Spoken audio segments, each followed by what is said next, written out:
Hello मेरे प्यारे बच्चों, मैं हूं सुधीर पांडे और आप देख रहे हैं 100 times education the branch of knowledge. तो बच्चों, हम लोग इस समय पढ़ रहे हैं क्लास 12 की बायोलॉजी चैप्टर नंबर 1, जिसका नाम है sexual reproduction in flowering plants, पुष्पीय पादपों में लैंगिक जनन। और इसका बेटा हम लोग आज देखेंगे लेक्चर नंबर 13, मतलब 13वां लेक्चर देखेंगे, जिसमें हम लोग देखेंगे बेटा post fertilization event, structure and क्या है इवेंट। तो आप जानते हैं कि फर्टिलाइजेशन में हमारे पास बेटा क्या होता है, जो सेक्सुअल रिप्रोडक्शन होता है उसमें 3 इवेंट होते हैं, 3 घटनाएं होती हैं, जिसे हम निषेचन पूर्व घटना कहते हैं, निषेचन कहते हैं और निषेचन पश्चात घटना। तो पुष्पीय पादपों में क्या होता है, निषेचन पश्चात घटना में क्या क्या आता है हम उसको देखेंगे, किस प्रकार की संरचनाएँ बनती हैं उसको देखेंगे ना बेटा, ये सब हमको देखना है। तो हम आइए देखते हैं क्या बेटा पोस्ट फर्टिलाइजेशन इवेंट। तो पोस्ट फर्टिलाइजेशन में 2 चीज़, स्ट्रक्चर एंड इवेंट। तो आपसे हम ये कहेंगे कि जिन्होंने जो है चैनल को सब्सक्राइब ना किया हो वो चैनल को सब्सक्राइब कर लें, वीडियो को लाइक करिए, नहीं बाद में आप भूल जाते हैं, और क्या बेटा उस पर कमेंट भी कर दीजिए ताकि हमको ये पता चले कि हमारी वीडियो आप पसंद कर रहे हैं। ये वीडियो बेटा 100% NCERT बेस्ड होती है, NCERT की मोस्ट इम्पॉर्टेंट लाइन्स होती है जो कि आपके बोर्ड्स एग्ज़ाम के लिए और क्या है नीट के लिए तो 100% कंपलसरी है। तो चलिए हम लोग देखते हैं लेक्चर नंबर 13।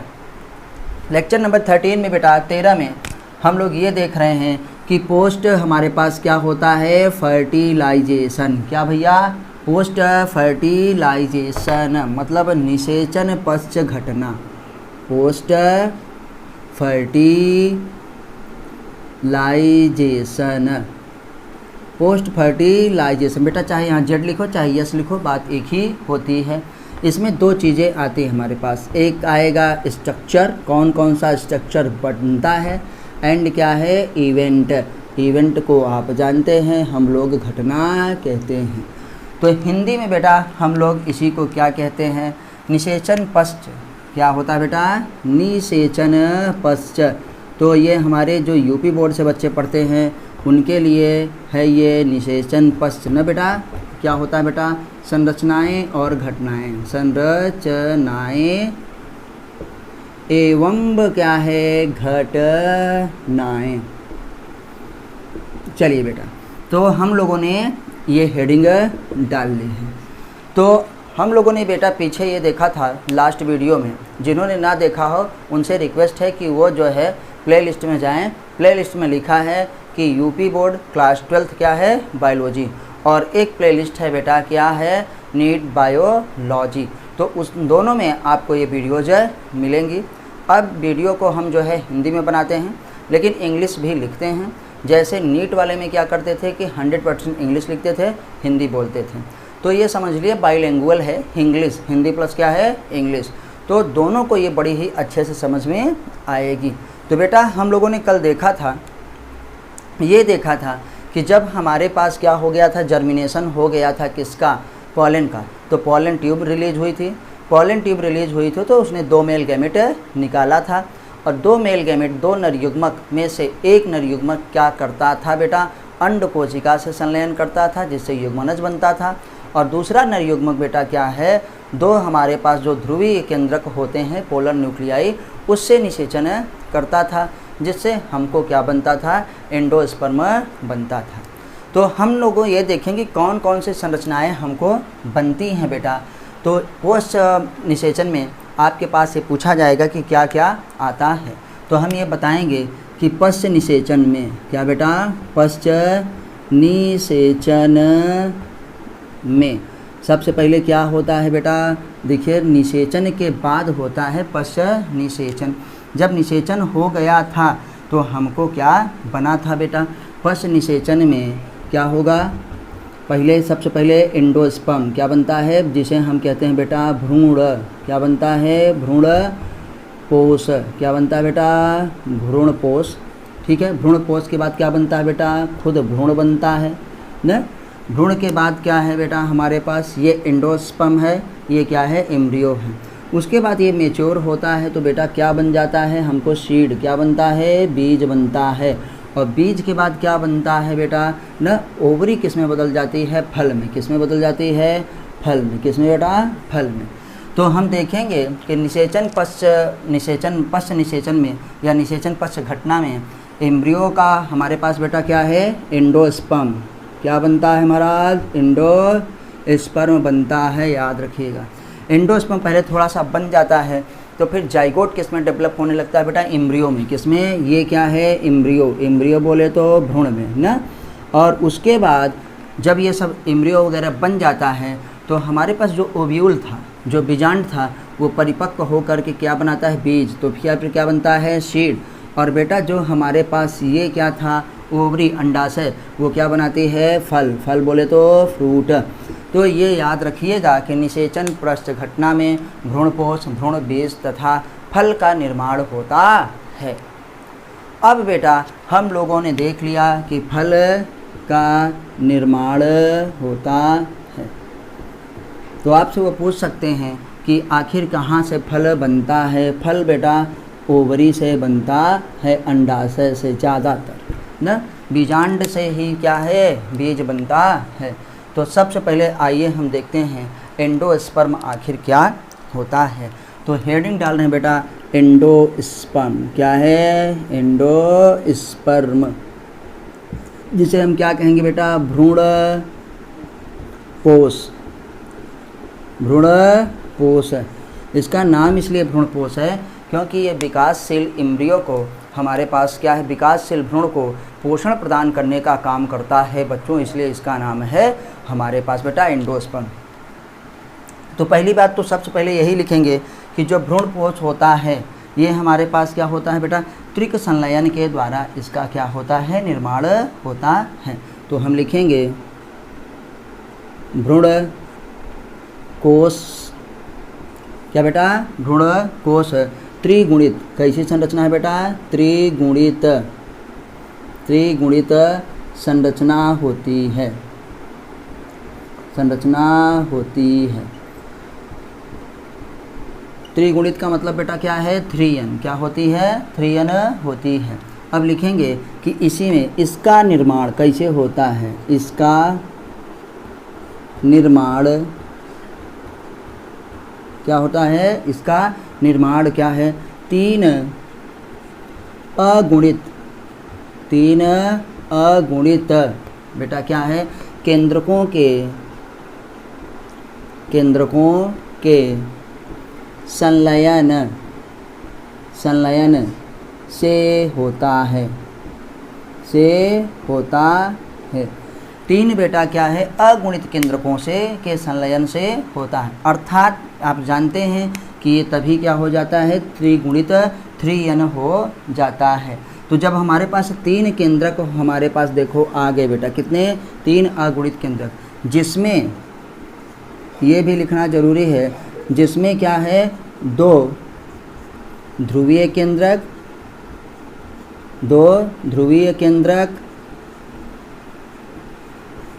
तथा एक क्या है बेटा? दूसरे नर युग्मक का केंद्रक होता है। दूसरे नर युग्मक का केंद्रक होता है। बेटा हम लोगों ने ये देखा था कि दूसरा नर युग्मक मतलब कैसे? क्योंकि पोलन ट्यूब पराग नलिका के द्वारा 2 नर युग्मक निकाले गए थे। एक नर युग्मक बेटा क्या है? अंडकोशिका के साथ निषेचन कर लिया था और उसने क्या है? किसका बेटा? जाइगोट का निर्माण किया था, युग्मनज का। और दूसरा नर युग्मक ध्रुवीय क्या है? केंद्रक के साथ निषेचन कर करके वो क्या बनाता है बेटा? एंडोस्पर्म भ्रूणपोष बनाता है। तो ठीक है, आपने देखा। इसका मतलब ये भी पॉइंट आप याद रखिएगा कि दोहरे निषेचन के दौरान क्या बेटा?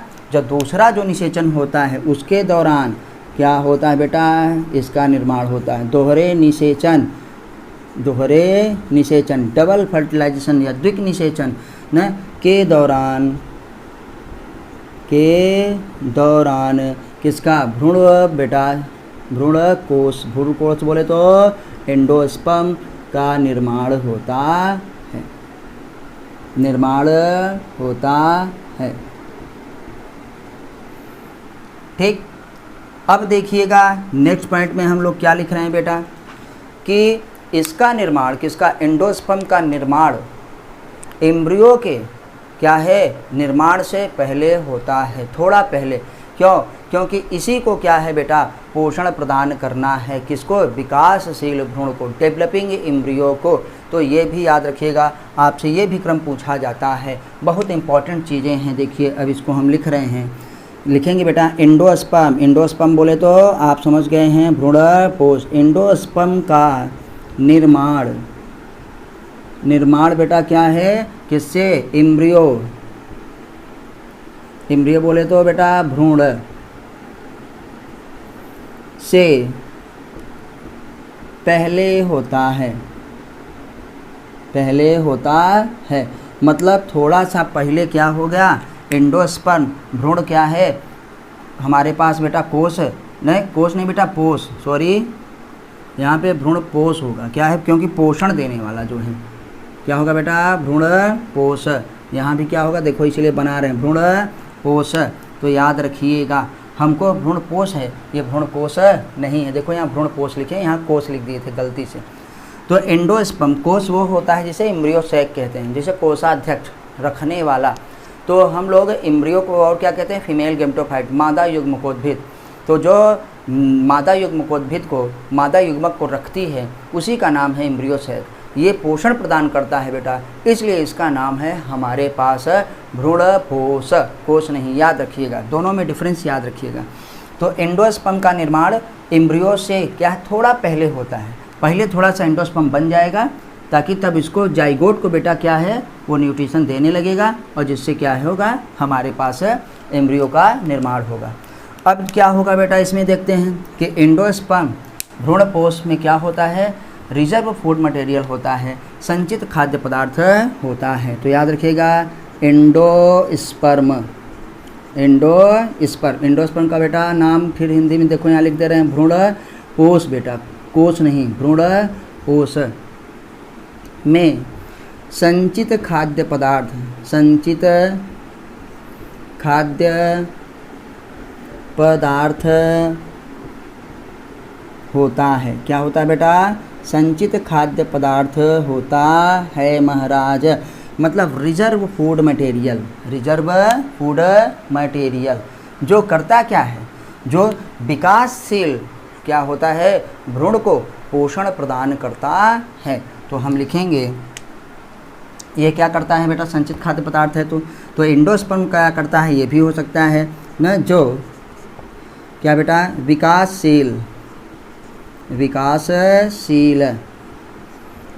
मतलब जिस एम्ब्रियो का विकास हो रहा है उसको हम पोषण देंगे ना, खाना पानी खिलाएंगे, तभी तो उसका विकास होगा, नहीं कैसे विकास होगा, याद रखिएगा। जो विकासशील भ्रूण को, विकासशील भ्रूण बोले तो बेटा क्या है, डेवलपिंग एम्ब्रियो, डेवलपिंग मतलब जिसका विकास हो रहा है, डेवलपिंग एम्ब्रियो को पोषण प्रदान करता है। क्या करता है बेटा, पोषण प्रदान करता है, ये आप याद रखिएगा। तो बेटा इतना हम लोगों ने देखा, पहले इसको एक बार रिवाइज कर लेते हैं और फिर क्या है आगे बढ़ते हैं, जो इसमें हमारे पास अभी भी और बहुत सारे इम्पोर्टेंट पॉइंट्स हैं। तो आपसे पूछा जाएगा कि निषेचन पश्चात जो संरचनाएं और घटनाएं होती हैं उसमें क्या क्या होता है, पुष्पीय पादपों की बात हो रही है। तो पुष्पीय पादप में हम लोग देखे हैं कि बेटा निषेचन पश्चात घटना में हमारे पास क्या क्या होता है, कि आप जानते हैं जब दोहरा निषेचन हो गया था, दोहरा निषेचन के फलस्वरूप, तो इसे लिखा है पश्च निषेचन में, दोहरा निषेचन के फलस्वरूप क्या होता है, भ्रूणपोष का निर्माण होता है। भ्रूणपोष का जब निर्माण हो जाता है बेटा थोड़ा सा, तो उसी समय जाइगोट क्या है, युग्मनज विभाजित हो करके क्या करने लगता है, भ्रूण का बोले तो एम्ब्रियो का निर्माण करने लगता है। और जब एम्ब्रियो का निर्माण हो जाता है तो हमको पता चल जाता है कि वो मोनोकाट का एम्ब्रियो है कि डाइकॉट का एम्ब्रियो है। तो एम्ब्रियो आप जानते हैं किसके, ओव्यूल के अंदर बनता है, बीजांड के अंदर बनता है, और वही बीजांड फिर क्या परिपक्व होकर के एक तीसरी संरचना का निर्माण करता है जिसे हम बीज या सीड कहते हैं।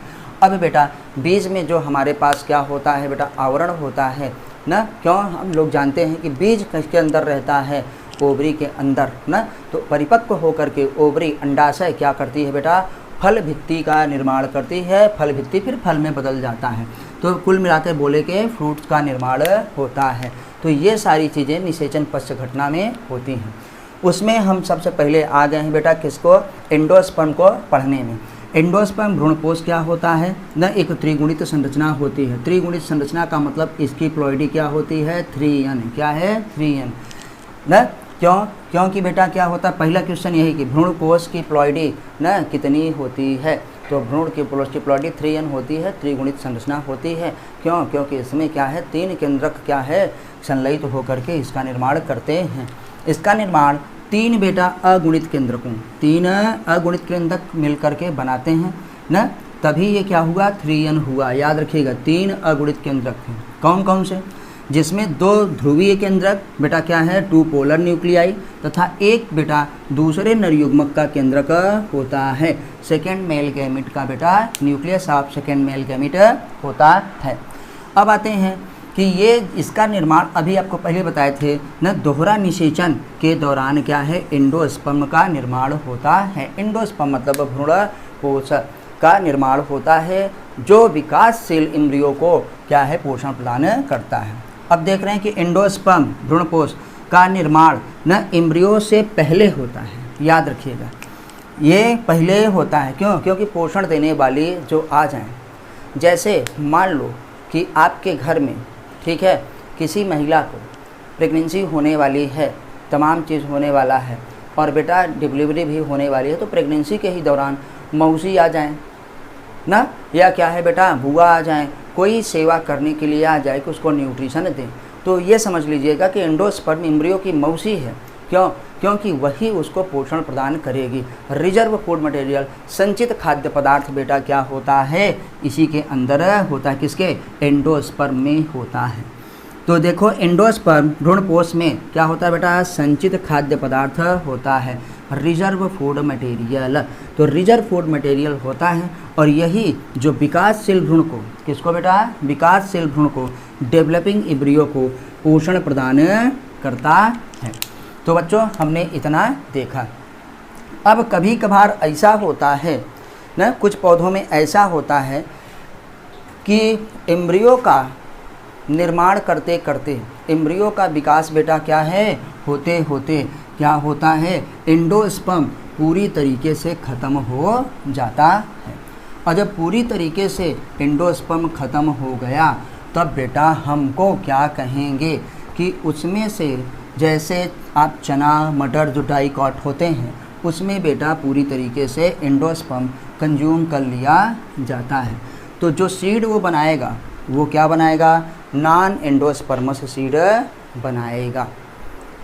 और कुछ में क्या है, जैसे मोनोकॉट में न विकास होता रहता है एम्ब्रियो का, और एम्ब्रियो में बेटा हमारे पास क्या होता है, एम्ब्रियो भी विकसित हो गया, फिर भी क्या होता है, एंडोस्पर्म भ्रूण क्या है, पोष कुछ बचा रहता है, जो कि बीज के अंकुरण के समय काम आता है। ठीक हुई बात।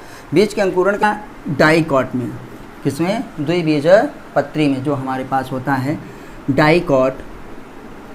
डाइकॉट का मतलब आप जानते हैं डाइकोटाइलोडॉन्स की बात हो रही है, जिसे हम क्या कहते हैं, द्विबीजपत्री।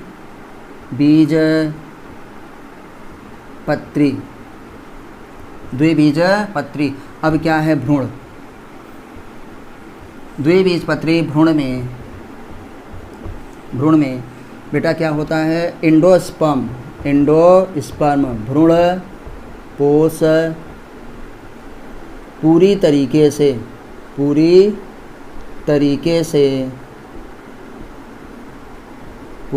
मतलब पूरा, क्या होता है बेटा, पूरी तरीके से मतलब पूरा उपयोग कर लिया जाता है। पूरा क्या होता है बेटा, उपयोग कर लिया जाता है,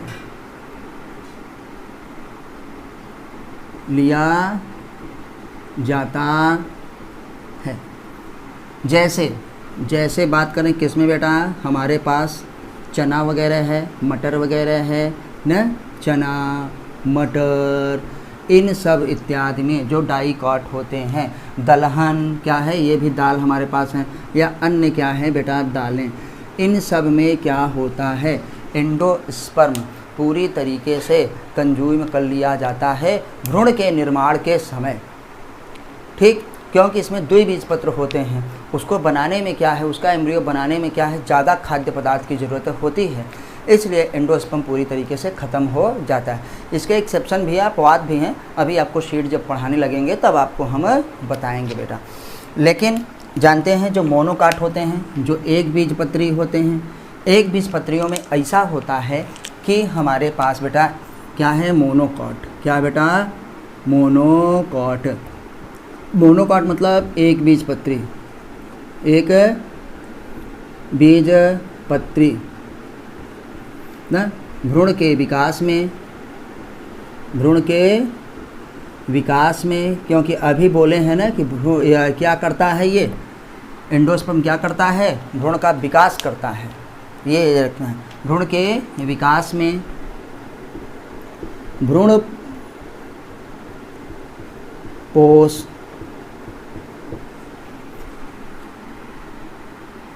पूरी तरह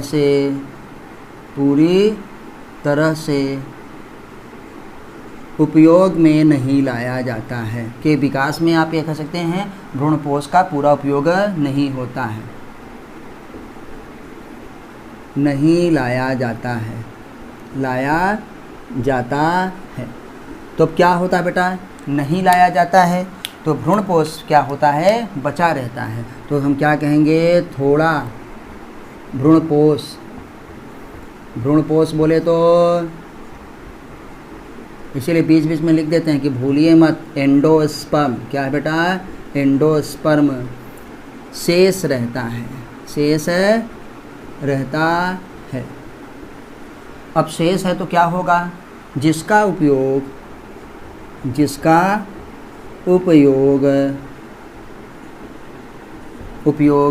क्या होगा भैया, बीज अंकुरण के समय होता है, बीज अंकुरण के समय होता है,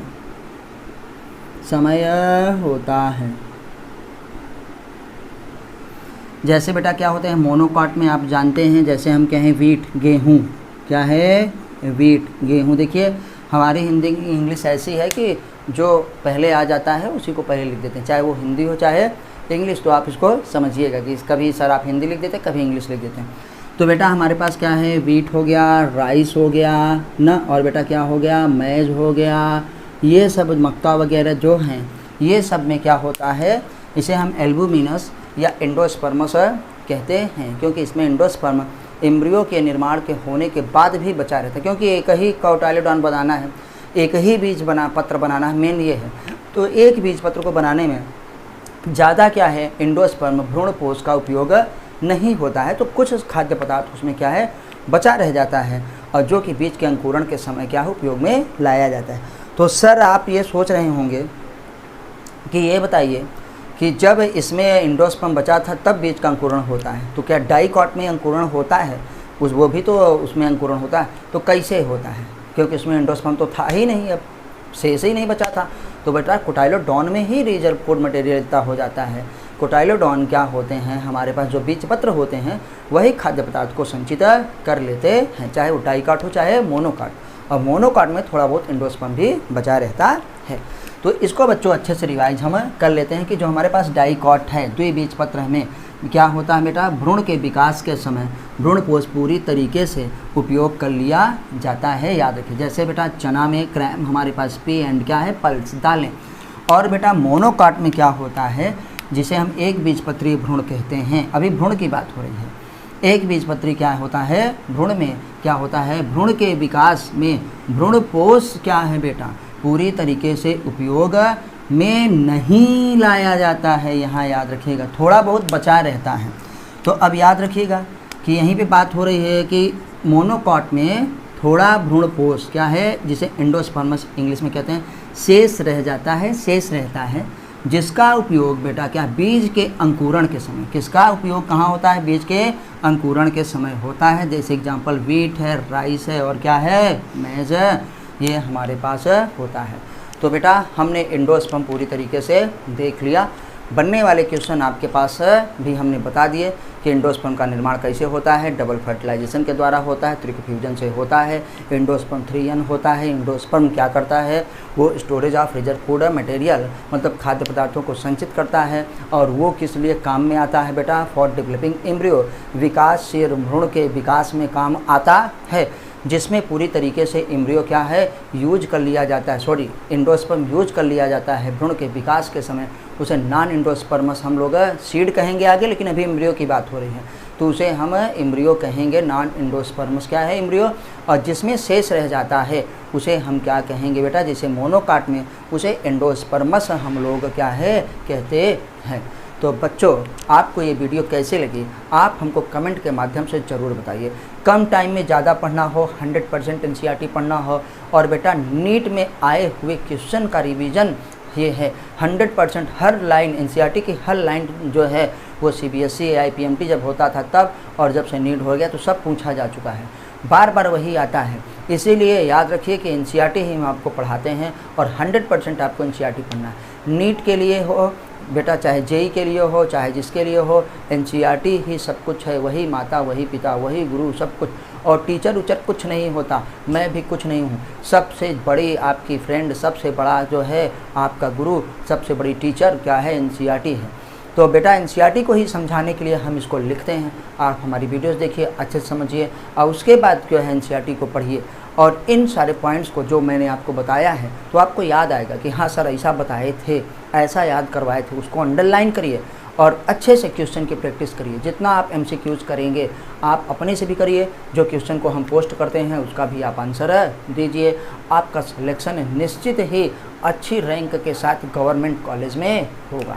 तो फिर मिलते हैं बच्चों अगली वीडियो में, तब तक नमस्ते, जय हिंद, जय भारत, वंदे मातरम।